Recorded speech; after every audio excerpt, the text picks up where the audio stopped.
At this point, some of you have probably done everything right.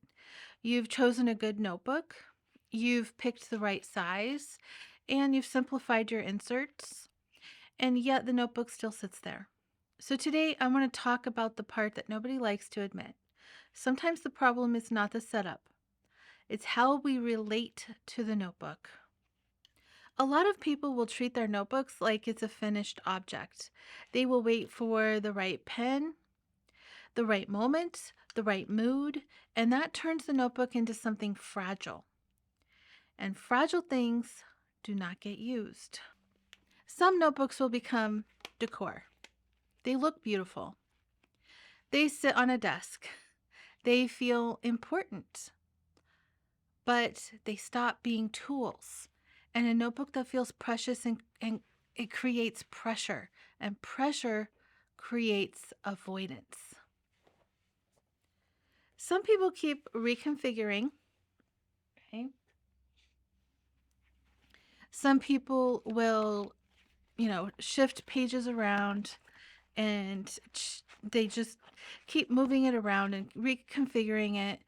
They tweak their system. They feel very productive when they're doing all of this, but it replaces writing and setup becomes the hobby, which, I mean, if that's the hobby, that's the hobby. But my goal here is to help you be productive and to actually use the things that you own. Another thing is there's a fear of doing it wrong. Okay. This is a silent killer. People hesitate because they don't want to waste pages. Okay.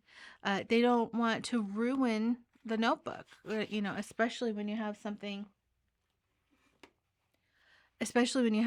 that's glossy and pretty and they don't want to ruin it.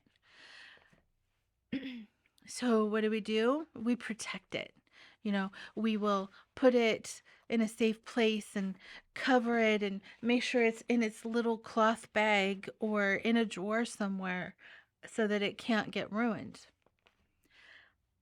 But that protection is going to kill the use. So let's reframe this. Okay, let's reframe the purpose of your notebook. Okay, your notebook is not a record of perfection. Okay, you've heard me say many, many times that perfection is an illusion.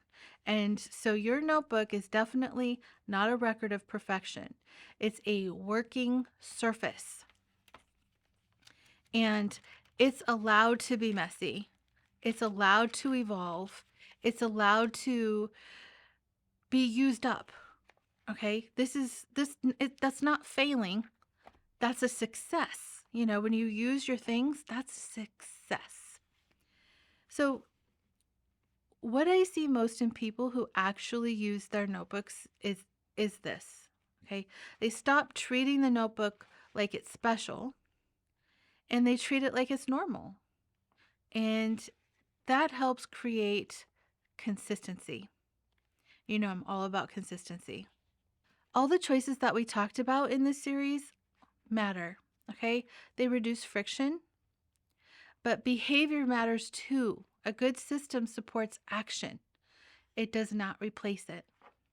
Your notebook has been waiting for you, okay? Open it today, not tomorrow, not when it's perfect. Open it now because that's when everything's going to start.